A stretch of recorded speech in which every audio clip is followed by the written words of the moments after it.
Hello everyone, आज के इस वीडियो में हम रिकैप करने वाले हैं jujutsu Kaisen season 2 part first का। सीजन के इस पार्ट में हमें गोजो और गेटो की बैक स्टोरी देखने को मिली है। सीजन 2 पार्ट फर्स्ट में हमें टोटल 5 एपिसोड्स देखने को मिले हैं। वीडियो में आगे बढ़ने से पहले मैं आपको यहाँ पे एक इंपॉर्टेंट बात बता देना चाहता हूँ कि मैं यहाँ पे आपको सब्सक्राइब करने के लिए नहीं कहने वाला हूँ। मैं यहाँ पे बताना चाहता हूँ कि वीडियो यहाँ पे थोड़ी सी लंबी इसलिए हो गई है क्योंकि मैंने यहाँ पे आपको हर एक पॉसिबल चीज, हर एक इंपॉर्टेंट चीज बताने की पूरी कोशिश की है। अगर कोई भी इंपॉर्टेंट पार्ट मिस हो जाता है तो आने वाले सीजन में आपके लिए प्रॉब्लम हो सकती है। इसलिए मैंने यहाँ पे पूरी कोशिश की है हर एक पार्ट को कवर करने की, हर एक डिटेल को कवर करने की, जिससे आप किसी भी इंपॉर्टेंट डिटेल को मिस ना कर सकें। वीडियो लंबी होने का ये मेन रीजन है। तो चलिए दोस्तों, और देरी ना करते हुए करते हैं आज की इस वीडियो को स्टार्ट। हेलो एवरीवन, मैं हूं प्रतीक कुमार सिंह और आप देख रहे हैं मेरे यूट्यूब चैनल पोगिशोटी। एपिसोड की स्टार्टिंग में हमें first grade and second grade sorcerer को दिखाया जाता है। यहाँ पे जो फर्स्ट ग्रेड सॉर्सरर होती है वो मेई होती है और जो सेकंड ग्रेड सॉर्सरर होती है वो उटामी होती है।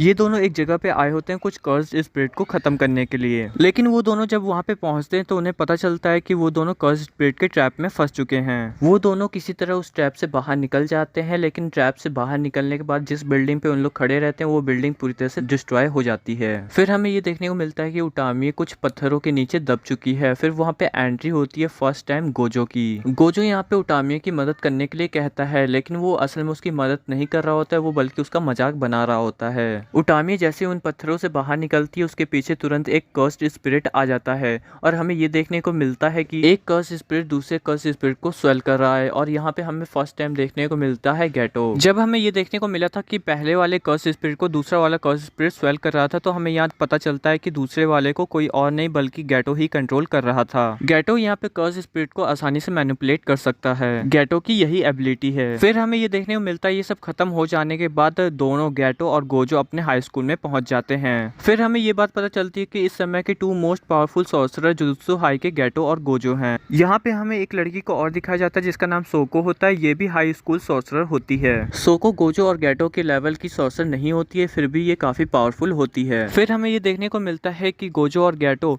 पहुंच चुके हैं जुजुत्सु हाई स्कूल में और वहाँ पे उनकी क्लास ले रहे होते हैं मासामिची यागा। मासामिची यहाँ पे गोजो और गेटो को इसलिए डांट रहे होते हैं क्योंकि जिस जगह पे वो दोनों कर्स्ड स्पिरिट को खत्म करने गए थे वहाँ पे कर्स्ड बैरियर लगाना भूल गए थे। इसकी वजह से वहाँ पे एक गैस पाइपलाइन फट जाती है। मासामिची यहाँ पे ग्रेड 1 सॉर्सरर हैं। फिर हमें यहाँ पे ये देखने को मिलता है कि गोजो और गेटो को यहाँ पे एक नया मिशन मिलता है स्टार प्लाज्मा वेसल को प्रोटेक्ट करने का। मासामिची यागा यहाँ पे गोजो और गेटो को कुछ बातें एक्सप्लेन करते हैं इस मिशन से रिलेटेड। वो कहते हैं कि स्टार प्लाज्मा वेसल को इनहर्ट करेंगे मास्टर टेंजेंट, और मास्टर टेंजेंट वो है जो कर्स्ड बैरियर को मजबूत बनाने में मदद करते हैं। उन्हीं की वजह से जो बैरियर्स हैं वो ज्यादा पावरफुल हो पाते हैं। हर 5 साल बाद उन्हें अपना शरीर चेंज करना होता है क्योंकि वो इमॉर्टल हैं। अगर वो ऐसा हर बार नहीं करते हैं तो एक टाइम ऐसा आएगा जब वो बूढ़े हो जाएंगे और ये ह्यूमंस के लिए खतरे वाली बात हो सकती है। इस बार जो स्टार प्लाज्मा वेसल बनी है वो एक लड़की है और उसकी इन्फॉर्मेशन हो चुकी है लीक। इन्फॉर्मेशन लीक होने के बाद यहाँ पे 2 ग्रुप सामने आई है जो उसको मारना चाहती है। यहाँ पे जो पहला ग्रुप है वो क्यू ग्रुप है और क्यू ग्रुप नहीं चाहता है कि master tangent star plasma vessel को इनहर्ट करें। यहाँ पे जो दूसरा ग्रुप है वो एक रिलीजियस ग्रुप है और ये चाहता है कि मास्टर टेंजेंट किसी भी दुष्ट प्राणी के साथ मर्ज ना हो। ये ग्रुप मास्टर टेंजेंट को गॉड की तरह मानते हैं। ये ग्रुप भी स्टार प्लाज्मा वेसल को मारना चाहता है, मतलब उस लड़की को मारना चाहता है। इस काम को करने के लिए उन्होंने कई पावरफुल मेंबर्स को अपॉइंट करके रखा है और यहाँ पे गोजो और गेटो को यही काम मिला होता है उस लड़की को प्रोटेक्ट करने का। गोजो और गेटो उस जगह के लिए निकल जाते हैं और जब वो दोनों उस जगह पे पहुंचते हैं तो उन्हें पता चलता है कि उस लड़की के ऊपर अटैक होने स्टार्ट हो चुके हैं। उस अटैक से गेटो किसी तरह उस लड़की को बचा लेता है। फिर हमें यहाँ पे ये बात पता चलती है कि ये अटैक क्यू ग्रुप के मेंबर के द्वारा किया गया है। क्यू ग्रुप का एक मेंबर सीधे यहाँ पे फाइट लेने के लिए आ जाता है गोजो से। फिर क्या होता है, फिर हमें यही देखने को मिलता है कि क्यू ग्रुप के मोस्ट पावरफुल मेंबर्स को बड़ी आसानी से हरा दिया। ये सब खत्म हो जाने के बाद गोजो और गेटो स्टार प्लाज्मा वेसल मतलब उस लड़की को एक कमरे में लेकर जाते हैं जहाँ पे गोजो उस लड़की को गोदी में पकड़ा जाता है तो वो अभी बेहोश होती है। वो लड़की अचानक से उसे होश आता है तो आप यकीन नहीं करेंगे गोजो के साथ वो क्या करती है। इस लड़की को जैसे ही होश आता है ये गोजो को एक जोर का तमाशा मारती है और साइड में जाके खड़ी हो जाती है और ये बोलती है तुम दोनों मुझे मारने आए हो, मैं तुम लोग से लड़ने के लिए तैयार हूँ। उसी समय वहाँ पे एक लड़की की और एंट्री होती है जिसका नाम कुरोई होता है और वो शायद उस लड़की की जो स्टार प्लाज्मा वेसल है उस लड़की की शायद मेट होती है या असिस्टेंट भी आप कह सकते हैं यहाँ पे। और जो हमारी स्टार प्लाज्मा वेसल है उसका नाम यहाँ पे रिको होता है। फिर हमें ये पता चलता है कि इस लड़की की जो भी इच्छा है वो पूरी की जाए, मतलब ये जो करना चाहती है इसे वो करने दिया जाए। ये मास्टर टेंगन की तरफ से ऑर्डर आया होता है गोजो और गेटो के लिए।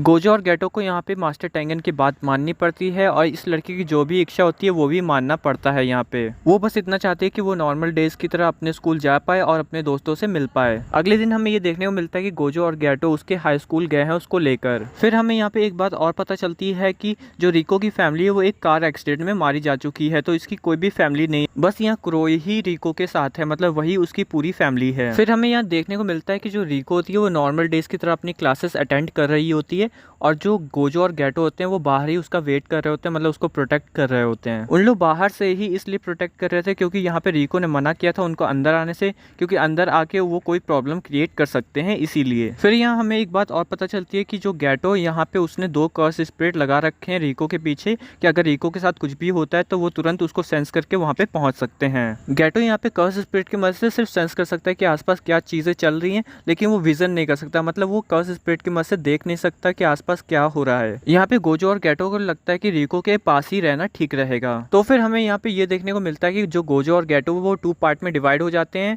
और दोनों अलग अलग डायरेक्शन में चले जाते हैं स्कूल की तरफ। दोनों अलग अलग डायरेक्शन में चले जाते हैं उसको ढूंढने के लिए कि आखिर वो कौन सी क्लास में होगी इस समय। गेटो यहाँ पे जब अलग डायरेक्शन में रिको को ढूंढने के लिए जा रहा होता है तब उसकी वहाँ पे एक बुढ़े से लड़ाई होती है जो उसको फाइट के लिए चुनौती देता है। फिर हमें थोड़ी देर बाद ये देखने को मिलता है कि गेटो उस फाइट को जीत चुका है बड़ी आसानी से। ये सब खत्म हो जाने के बाद हमें ये देखने को मिलता है कि गोजो रिको को ढूंढ लेता है जो कि म्यूजिक क्लास में होती है। वहाँ पे रिको के अलावा और भी लड़कियां होती हैं जो गोजो को देखकर शॉक्ड हो जाती हैं क्योंकि वो उस टाइम काफी हैंडसम लग रहा होता है। एपिसोड के इस पार्ट में हमें यहाँ पे गोजो की हैंडसमनेस भी दिखाई गई है। गोजो रिको को लेकर वहाँ से निकल लेता है, तभी हमें अगले सीन में ये देखने को मिलता है कि वहाँ पे एक और सॉर्सर अटैक करता है जो क्लोन यूज करता है। यहाँ पे उस सॉर्सर से फाइट कर रही होती है कुरोई। कुरोई कोई और नहीं बल्कि रिको की वही असिस्टेंट होती है। फिर वहाँ पे गेटो भी आ जाता है जिसकी वजह से उस क्लोन यूजर या फिर उस सॉर्सर के जीतने के चांसेस बिल्कुल भी खत्म हो जाते हैं। लेकिन हमें यहाँ पे एक बात पता चलती है उस क्लोन यूजर के बारे में या फिर कह सकते हैं उस सॉर्सर के बारे में कि वो जितने भी क्लोन्स बनाता है वो अपनी बॉडी उससे स्विच कर सकता है। जब उस सॉर्सर को पता चलता है कि यहाँ पे स्टार प्लाज्मा वेसल नहीं है, वो गोजो के पास है, तो वो वहाँ पे उसको मारने के लिए जाता है। जब ये सॉर्सर गोजो और रिको के पास पहुंच जाता है तो सबसे बड़ी ये गलती यही कर देता है कि ये यहाँ पे गोजो को एक छोटा हाई स्कूल का बच्चा समझ बैठता है। गोजो और क्लोन यूजर सॉर्सर के बीच में यहाँ पे फाइट स्टार्ट हो जाती है। थोड़ी देर बाद क्लोन यूजर सॉर्सर को ये बात रियलाइज होती है कि वो जीत नहीं सकता है, तो वो वहाँ से भागने की कोशिश करता है लेकिन गोजो उसे पकड़ लेता है और गोजो उसके ऊपर रेड कर्स टेक्निक यूज करने का ट्राई करता है, लेकिन वो उसमें फेल हो जाता है क्योंकि उसे अभी तक ब्लू आती है लेकिन वो रेड नहीं कर पाता है। गोजो उस अटैक को करने में अनसक्सेसफुल भले रहता है लेकिन वो उस सॉर्सरर को इतना मार देता है कि वो अब कुछ और नहीं कर सकता है। वो चारों ओकिनावा एक जगह जाते हैं फ्लाइट पकड़ के, जहाँ पे वो पहले थे वहाँ से दूसरी जगह जाते हैं ओकिनावा। वहाँ जाने के बाद वो काफी ज्यादा एंजॉय करते हैं। फिर थोड़ी देर बाद गेटो कहता है कि चलो हमें जल्द से जल्द जुजुत्सु काइसन हाई स्कूल पहुंचना होगा, लेकिन गोजो जब रिको को इतना खुश देखता है तो वो कहता है कि एक दिन यहाँ पे और रुक जाते हैं, कल सुबह यहाँ से निकला जाएगा। फिर हमें ये बात पता चलती है कि गोजो ने रिको के ऊपर एक कर्स टेक्निक लगा रखी है जिसकी वजह से रिको को ज्यादा चोट नहीं लग सकती या फिर उसे कोई भी नहीं मार सकता। गोजो ने ये टेक्निक पहले से रिको के ऊपर लगा रखी है, ओकिनावा आने से पहले ही उसने उसके ऊपर ये कर्स टेक्निक लगा रखी है जिसकी वजह से गोजो की स्ट्रेंथ काफी कम होती जा रही थी। क्योंकि दोस्तों यहाँ पे गोजो जितना ज्यादा अपनी कर्स टेक्निक का यूज करेगा उतनी उसकी ताकत खत्म होगी और वो उतना ही ज्यादा कमजोर होता रहेगा। गोजो यहाँ पे एक खास बात और बोलता है, ये बात कहता है कि जब यहाँ से हम टोक्यो पहुंच जाएंगे तब जो 30 मिलियन की बाउंटी है रिको के ऊपर वो खत्म हो जाएगी और वो पूरी तरह से सेफ हो जाएगी। फिर हमें ये दिखाया जाता है कि चारों एंजॉय करने के बाद टोक्यो हाई स्कूल पहुंच गया। टोक्यो हाई स्कूल में एक बैरियर होने के कारण गोजो कहता है कि अब इसे कोई भी मारने नहीं आएगा क्योंकि अब ये यहाँ पे सेफ है। गोजो जैसी अपनी ये बात खत्म करता है तभी कोई पीछे से आकर गोजो के छाती में एक तलवार घुसेड़ देता है और ये सब देखकर गेटो काफी ज्यादा शॉक्ड हो जाता है। और यहाँ पे हम देखते हैं कि जो तोजी है वो बैटलफील्ड में आ चुका है। तब तोजी गोजो से एक बात कहता है कि मैंने तुम्हें कहीं पहले देखा है। फिर गोजो भी तोजी से कहता है कि मैंने भी तुम्हें कहीं पहले देखा है। असल में गोजो ने तोजी को तब देखा था जब उसकी 6 आइज ओपन हुई थी और तोजी ने गोजो को तब देखा था जब वो देखने गया हुआ था कि गोजो की फैमिली में वो नया लड़का कौन है जिसके पास 6 आइज हैं। तब तोजी ने गोजो को देखा था। उसके बाद सीधे ये दोनों आज बैटलफील्ड पे एक दूसरे से मिलते हैं। गेटो ने अपना तुरंत एक कर्स्ड स्पिरिट इस्तेमाल किया और तोजी को वहाँ से दूर फेंक दिया। तभी गोजो कहता है गेटो से कि तुम यहाँ पे रिको और कुरोई को यहाँ से लेकर जाओ और वो ये बात काफी कॉन्फिडेंटली कहता है। अब यहाँ जो बैटल है वो स्टार्ट हो चुकी है और गोजो यहाँ पे एक बात रियलाइज कर लेता है कि जो तोजी है उसके पास कोई भी कर्स टेक्निक नहीं है, वो कोई भी कर्स टेक्निक इस्तेमाल नहीं कर सकता है और तोजी जो भी अटैक कर रहा है वो अपने फिजिकल स्ट्रेंथ के दम पे कर रहा है। अब यहाँ पे जो इंटेंस बैटल होती है टोजी और गोजो के बीच में वो अब यहाँ पे स्टार्ट हो जाती है और यहाँ पे गोजो इस्तेमाल कर रहा होता है कर्स टेक्निक लैप्स ब्लू। यहाँ पे जो गोजो है यहाँ पे वो दो ही टेक्निक यूज कर सकता है, एक ब्लू और एक रेड यूज कर सकता है, तो उसको रेड आती नहीं है इसलिए वो ब्लू यूज करता है। गोजो यहाँ पे कर्स टेक्निक लैप्स ब्लू का यूज करके जुजुत्सु हाई में जितनी भी बिल्डिंग होती है वो सबको तबाह कर देता है और गोजो ये सोचता है कि टोजी की छुपने की अब कोई भी जगह नहीं बची है। जंगल से कुछ कीड़े उड़ के आ रहे होते हैं गोजो के पास जिनका नाम फ्लाइंग हर्ट्स होता है और ये कीड़े गोजो को चारों तरफ से घेर लेते हैं। तो सवाल ये उठता है कि ये कीड़े आए कहाँ से। तोजी के पास एक कर्स स्पिरिट रहता है जो अपने अंदर वेपन्स को स्टोर कर सकता है और उसी ने इन कीड़ों को प्रोड्यूस किया था। तो गोजो जैसे ही मुड़ता है तोजी जस्ट उसके पीछे आ जाता है और उसके हाथ में एक वेपन होता है और तुरंत गोजो भी ये देख लेता है। फिर उसके बाद हमें ये देखने को मिलता है कि तोजी एक अलग तरीके का वेपन यूज करता है, अलग तरीके का एक स्वॉर्ड यूज करता है जिसकी वजह से वो गोजो की इन्फिनिटी को आसानी से फाड़ देता है। गोजो की इन्फिनिटी खत्म करने के तुरंत बाद ही हमें ये देखने को मिलता है कि तोजी ने उस स्वॉर्ड की मदद से गोजो को पूरी तरह से घायल कर दिया। गोजो को गर्दन से लेकर पैर तक पूरी तरह से घायल कर देता है। फिर उसके बाद हमें ये दिखाया जाता है कि टोजी वहां से निकल जाता है स्टार प्लाज्मा को मारने के लिए और स्टार प्लाज्मा मतलब रिको के साथ वहां पे गैटो भी होता है। गैटो रिको को वहां लेके जाता है जहां पे उसका मास्टर टैंगन के साथ मर्ज होना था और गैटो रिको को लेकर वहां पे पहुंच जाता है और उस जगह का नाम होता है the main hall of tombs of the stars. गैटो यहाँ पे रिको से एक बात और कहता है यहाँ पे तुम्हारे पास दो ऑप्शन है, तुम मर्ज होने से मना भी कर सकती हो। गैटो यहाँ पे रिको से ये कहता है कि एक बार तुम अगर मर्ज हो गई तो तुम्हारा अस्तित्व यहाँ से मिट जाएगा, मतलब तुम्हारी बॉडी फॉर्म नहीं रहेगी, मतलब तुम पूरी तरह से खत्म हो जाओगी। फिर यहाँ गैटो रिको से एक बात और कहता है कि अगर तुम इस मर्ज को होने से मना कर देती हो तो हम तुम्हारा फ्यूचर सिक्योर करेंगे, हम तुम्हें हमेशा प्रोटेक्ट करेंगे क्योंकि हम दोनों बहुत ज़्यादा पावरफुल हैं। गोजो और गैटो हम दोनों बहुत ज़्यादा पावरफुल हैं, लेकिन जब तक इन लोग टोजी से नहीं मिले थे तब तक ऐसा कुछ भी नहीं था। फिर उसके बाद हमें रिको का थोड़ा बहुत पास्ट दिखाया जाता है जहाँ पे हमें ये पता चलता है कि रिको के पेरेंट्स के खत्म हो जाने के बाद जो उसकी लाइफ थी वो एकदम सैडनेस में चली गई थी, लोनलीनेस हो गया था उसके लाइफ में, लेकिन कुछ टाइम बाद उसकी लाइफ में सब कुछ सही हो गया था। और फिर हमें यहाँ पे रिको की ख्वाहिशों के बारे में पता चलता है कि वो और भी ज़्यादा जीना चाहती है, और भी ज़्यादा घूमना चाहती है, और भी नए लोगों से मिलना चाहती है। और तभी यहाँ पे हम देखते हैं कि गैटो अपना हाथ देता है रिको को कि चलो मैं तुम्हें यहाँ से बचा लूंगा। जैसे ही रिको गैटो के हाथ में अपना हाथ रखने वाली होती है वैसे ही तोजी वहाँ आकर रिको का सर उड़ा देता है गन से और ये सब देखकर गैटो काफी ज्यादा शॉक्ड हो जाता है कि आखिर ये कैसे हो सकता है। और गैटो यहाँ पे एक डायरेक्ट क्वेश्चन पूछता है तोजी से कि तुम आखिर यहाँ पहुंचे कैसे, क्योंकि गैटो जानता है कि गोजो बहुत ही ज्यादा पावरफुल, उसको हराना इतना आसान भी नहीं है। तो फिर यही गैटो सोचता है कि आखिर तोजी यहाँ पे पहुंचा कैसे। यहाँ पे तोजी गैटो को रिप्लाई देते हुए कहता है कि मैंने गोजो को मार दिया। ये सब सुनने के बाद गैटो काफी ज्यादा गुस्से में आ जाता है और वो अपने two most powerful cursed spirit को बाहर निकालता है। गैटो और तोजी के बीच में जो फाइट होती है वो यहाँ पे स्टार्ट हो जाती है। गैटो एक कर्स्ड स्पिरिट को तोजी की तरफ भेजता है उसके ऊपर अटैक करने के लिए, लेकिन तोजी उस अटैक को आसानी से डॉज कर देता है और काफी आसानी से उस कर्स्ड स्पिरिट को हरा देता है। ये देखकर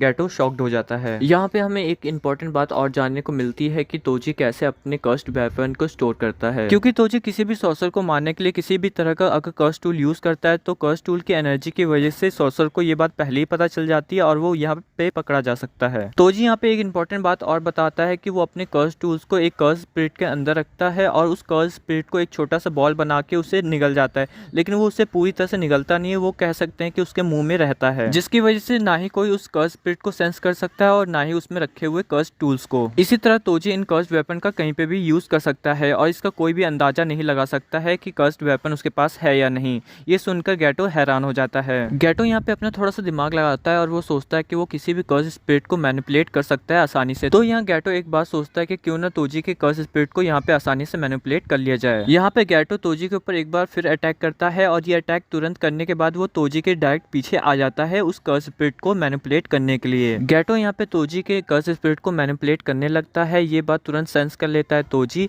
और तोजी यहाँ पे कर देता है अटैक गैटो के ऊपर। इस अटैक को गैटो डॉच नहीं कर पाता है और वो वहीं पे खत्म हो जाता है। ये सब हो जाने के बाद जिस बिल्डिंग पे उन लोग खड़े होते हैं वो बिल्डिंग गिर जाती है और यहाँ पे हमें एक बात पता चलती है कि जो हमारा गैटो है वो मरा नहीं होता, पूरी तरह से खत्म नहीं हुआ होता है, उसे काफी चोट लगी रहती है बस। तो तोजी रिको की बॉडी लेकर वहाँ से निकल जाता है और वो वहाँ से निकलने के डायरेक्ट बाद वो स्टार रिलीजियस ग्रुप के पास पहुँच जाता है। फिर स्टार रिलीजियस के मेंबर ये चेक करते हैं कि वो रिको ही है, ये कंफर्म करते हैं। फिर स्टार रिलीजियस ग्रुप तोजी को और भी पैसा देने का वादा करते हैं। ये सभी बात खत्म हो जाने के बाद हमें ये देखने को मिलता है कि तोजी और उसका पार्टनर बाहर जाने लगते हैं। तोजी का पार्टनर तोजी को छोड़कर वहाँ से चला जाता है। फिर हमें ये देखने को मिलता है कि तोजी वहाँ से निकल ही रहा होता है कि तभी उसके रास्ते में एक लड़का आगे खड़ा हो जाता है। तोजी तो पहले उसे नहीं देख पाता कि वो कौन है, लेकिन फिर उसके बाद उसे पता चलता है वो कोई और नहीं बल्कि गोजो सातोरो है। गोजो बिल्कुल भी सही तरीके से बात नहीं कर रहा होता है और वो एकदम पागलों की तरह बात कर रहा होता है। अब उसे किसी भी चीज से फर्क नहीं पड़ता है और वो तोजी को यहाँ पे ये भी बताता है कि वो कैसे बचा। गोजो यहाँ पे तोजी को ये बताता है कि उसने मरने से पहले एक बार ट्राई किया रिवर्स कर्स टेक्निक का और वो उसमें सक्सेसफुल भी हो गया। गोजो यहाँ पे तोजी को बताता है कि उसने रिवर्स कर्स टेक्निक का यूज करना सीख लिया है। गोजो यहाँ पे इससे पहले भी रेड कर्स टेक्निक का यूज करना सीख रहा था, लेकिन वो उससे सक्सेसफुल नहीं कर पा रहा था। गोजो ने यहाँ पे रेड कर्स टेक्निक का यूज करना सीख लिया है। कर्स टेक्निक जो होती है वो निगेटिव होती है और यहाँ पे जब दो कर्स टेक्निक को मिलाया जाता है तो एक पॉजिटिव कर्स टेक्निक बनती है, जिसे हम रिवर्स कर्स टेक्निक भी कहते हैं। और इस टेक्निक की मदद से हम अपने आप को हील भी कर सकते हैं। जो कर्स टेक्निक होती है वो आपको स्ट्रेंथ तो देती है, लेकिन वो आपके बॉडी को हील नहीं कर सकती है। लेकिन जो यहाँ रिवर्स कर्स टेक्निक है, अब वो उसके पास आ चुकी है तो वो अपनी बॉडी को इसकी मदद से हील भी कर सकता है। मतलब अब गोजो के पास स्ट्रेंथ भी है और हीलिंग फैक्टर भी है। तोजी यहाँ पे बैटल के लिए रेडी हो जाता है और वो अपने कर्स में से एक कर्स ब्लेड निकालता है। तोजी उसके बाद गोजो के ऊपर अटैक करने लगता है, लेकिन गोजो उसकी अटैक को बड़ी आसानी से डॉज करता रहता है। गोजो यहाँ पे सबसे पहली बार यूज करता है रेड कर्स टेक्निक को। रेड कर्स टेक्निक की मदद से गोजो तोजी को काफी दूर ढकेल देता है। रेड कर्स टेक्निक में फोर्स ऑफ रिपल्सन होता है। फिर उसके बाद हमें ये दिखाया जाता है कि तोजी पूरी तरह से तैयार है गोजो से लड़ने के लिए अपनी पूरी स्ट्रेंथ के साथ। बैटल स्टार्ट होने से पहले यहाँ पे गोजो तोजी को कुछ बातें बताता है। गोजो कहता है कि अब मैं न्यूट्रल, अट्रैक्शन और रिपल्शन यूज कर सकता हूँ। न्यूट्रल वो पॉइंट होता है जहाँ पे वो किसी को भी रोक सकता है अपने पास आने से। मतलब गोजो जब तक ये ना चाहे कि कोई भी उसे टच करे तब तक कोई भी उसे टच नहीं कर सकता है। ब्लू कर्स टेक्निक की मदद से वो अट्रैक्शन का यूज कर सकता है, मतलब वो किसी को भी अपनी तरफ खींच सकता है। रेड कर्स टेक्निक की मदद से वो किसी को भी रिपेल कर सकता है, मतलब वो अपने से काफी दूर किसी को भी फेंक सकता है। तोजी यहाँ पे बैटल के लिए पूरी तरह से रेडी हो जाता है और वो गोजो से बोलता है चलो अब मैं रेडी हूँ। तोजी इससे पहले कोई अटैक कर पाता है, यहाँ पे गोजो एक और न्यू टेक्निक दिखाता है तोजी को। गोजो यहाँ पे रेड और ब्लू को मिक्स करके एक कलर बनाता है, एक नया अटैक बनाता है जो पर्पल कलर का होता है और उसकी मदद से वो तोजी के ऊपर अटैक करता है, जिसकी वजह से तोजी की आधी बॉडी डिस्ट्रॉय हो जाती है। ये सब हो जाने के बाद तोजी को एक बात तो समझ आ जाती है कि वो अब यहाँ पे नहीं बचने वाला, अब वो मर जाएगा। गोजो यहाँ पे तोजी के पास आता है और वो तोजी से पूछता है कि तुम्हारी आखिरी ख्वाहिश क्या है। तोजी यहाँ पे मरने से पहले गोजो को एक बात बताता है कि उसका एक बेटा है जो 3-4 साल बाद जेनिन फैमिली को बेच दिया जाएगा। तोजी इसके आगे बोलता है कि जो भी तुम्हें करना है तुम इसके आगे देख लो। ये सब खत्म हो जाने के बाद गोजो स्टार रिलीजियस ग्रुप के मेंबर के पास चला जाता है रिको की बॉडी लेने के लिए। फिर हमें ये देखने को मिलता है कि तोजी के कर्स स्पिरिट को यहाँ पे गैटो एब्जॉर्ब कर लेता है। फिर थोड़ी देर बाद वहाँ पे गैटो भी आ जाता है और गैटो कहता है कि सॉरी मैं रिको को बचा नहीं पाया। तो यहाँ पे गोजो कहता है कि इसमें तुम्हारी कोई भी गलती नहीं है। उसके बाद हमें ये देखने को मिलता है कि गोजो रिको की बॉडी लेकर वहाँ से निकल जाता है।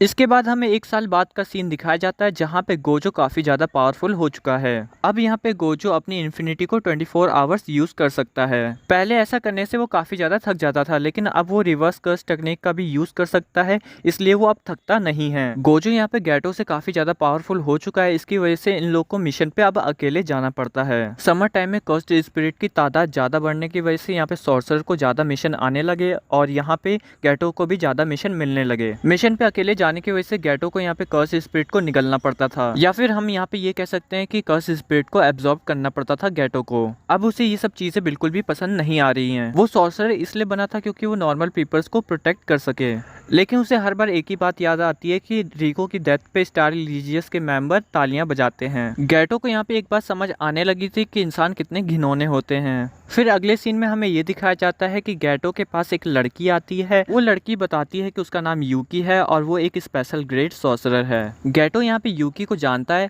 और यूकी जुजुत्सु हाई के साथ काम नहीं करती है, उसे अकेले काम करना पसंद है। यहाँ पे हमें अब यूकी के गोल के बारे में भी पता चलता है। वो कहती है कि मैं ऐसी दुनिया बनाना चाहती चाहती हूँ जहाँ पे कोई भी कर्स्ड स्पिरिट ना हो। जैसा कि हम सब यहाँ पे जानते हैं कि ह्यूमंस के निगेटिव इमोशंस की वजह से यहाँ पे कर्स्ड स्पिरिट पैदा होते हैं। ऐसी दुनिया बनाने के दो ही तरीके हैं जिसमें कर्स्ड स्पिरिट हो ही ना। पहला यहाँ पे यह है कि ह्यूमंस को अपनी कर्स्ड एनर्जी को कंट्रोल करना सिखा दिया जाए, और दूसरा कि सारे इंसानों की कर्स्ड एनर्जी को ही खत्म कर दिया जाए। और यूकी को यहाँ पे दूसरा तरीका ज़्यादा पसंद था, और इसका एक परफेक्ट एग्जाम्पल तोजी था, क्योंकि यहाँ पे तोजी के अंदर कोई भी निगेटिव इमोशंस नहीं थे। यूकी यहाँ पे तोजी के ऊपर कुछ एक्सपेरिमेंट्स करना चाहती थी, लेकिन यहाँ पे तोजी अब मर चुका है। इसकी वजह से यहाँ पे यूकी को पहला तरीका अपनाना पड़ेगा। सॉर्सर के बॉडी से कोई भी निगेटिव इमोशंस लीक नहीं होते, क्योंकि वो अपने इमोशंस को अच्छे से कंट्रोल कर सकता है। सॉर्सर के मरने के बाद वो कर्स स्पिरिट बन सकता है। इसका एक एग्जाम्पल सुकूना है। यूकी यहाँ पे कहती है कि सारे ह्यूमंस को सॉर्सर बन जाना चाहिए, क्योंकि सॉर्सर के बॉडी से कोई भी ह्यूमंस इमोशंस लीक नहीं होते हैं। गैटो यहाँ पे उन मेंबर्स के बारे में सोचते हुए कहता है कि अगर हम सारे इंसानों को मार दे तो फिर यहाँ पे गैटो अचानक से होश में आ जाता है। यूकी यहाँ पे गैटो का इस बात का रिप्लाई देते हुए कहती है कि ये करना पागलपन होगा। यूकी यहाँ पे गैटो से एक बात और पूछती है कि क्या तुम्हें इंसानों से नफरत हो गई है। गैटो इस बात का कोई भी जवाब नहीं देता है, और यूकी यहाँ पे अपनी बाइक पे बैठ जाती है और जाने से पहले यहाँ पे गैटो को कहती है कि हमें अपने बीच में ऐसी दोस्ती हमेशा बनाए रखनी चाहिए। और वो गैटो को यहाँ पे एक बात और बताती है कि मास्टर टेंजन को यहाँ पे दूसरा वेसल मिल चुका है। फिर हमें अगले सीन में ये देखने को मिलता है कि गैटो और नानामी एक मुर्दा घर में होते हैं, क्योंकि हाइबारा की डेथ हो गई थी। हाइबारा को यहाँ पे एक सिंपल मिशन मिला था, जहाँ पे उसे ग्रेड 2 कर्स स्पिरिट को खत्म करना था, लेकिन वो कर्स स्पिरिट अपने इलाके का ग्रेड 1 कर्स स्पिरिट हो गया था, जिसकी वजह से यहाँ पे हाइबारा की डेथ हो गई है। नानामी आगे कहता है कि गोजो को ही अब से सारे मिशन हैंडल करने चाहिए। गैटो यहाँ पे सोचता है कि सॉर्सर बनने का कोई भी मतलब नहीं है, क्योंकि यहाँ पे सॉर्सर बनने से उसे बस अपने दोस्तों की लाशें ही देखने को मिलेंगी। गैटो को अगले महीने एक मिशन पे भेजा जाता है, जहाँ पर एक गाँव में एक कर्स स्पिरिट सारे गाँव के लोगों को मारता जा रहा था। गैटो इस मिशन को जल्दी कंप्लीट कर लेता है। फिर गैटो को उस गाँव में 2 लड़कियां मिलती हैं जो केज में बंद होती हैं। गैटो यहाँ पे गाँव को लोगों को समझाते हुए ये बात कहता है कि इन हादसों में इन लड़कियों का कोई भी हाथ नहीं था, लेकिन गांव वाले यहाँ पे गैटो की कोई भी बात नहीं सुनते हैं और उन लड़कियों को भला बुरा कहने लगते हैं। गैटो को यहाँ पे ये बातें बिल्कुल भी अच्छी नहीं लगती है, और वो अपनी ट्रू फीलिंग को एक्सेप्ट कर लेता है और एक कर्स स्पिरिट निकाल के उन सारे गाँव वालों को मार देता है। उन सभी को मारने के बाद गैटो वहाँ से निकल जाता है, लेकिन कुछ टाइम बाद जुजुत्सु हाई वालों को पता चल जाता है कि ये सारे लोग गैटो की कर्स स्पिरिट की वजह से मरे हैं।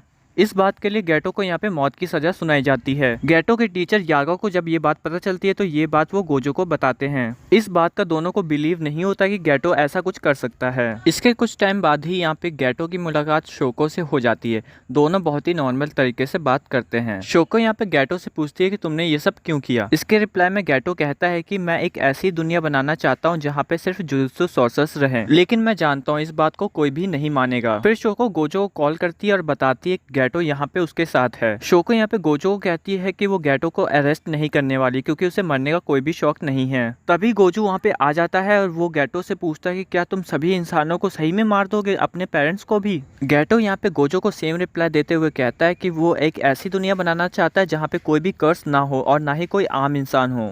गोजो यहाँ पे गैटो से कहता है कि तुम अपने गोल तक कभी भी नहीं पहुँच पाओगे, क्योंकि तुम इतने सारे इंसानों को कभी भी नहीं मार पाओगे। ये करना लगभग नामुमकिन है। इस बात के रिप्लाई में गैटो गोजो से कहता है कि अगर मैं तुम्हारे जितना पावरफुल हो जाऊं तो ये मुमकिन है। गैटो कहता है कि मैंने अब ये रास्ता चुन लिया है। गैटो वहां से जाने से पहले कहता है कि तुम मुझे मार के रोक सकते हो।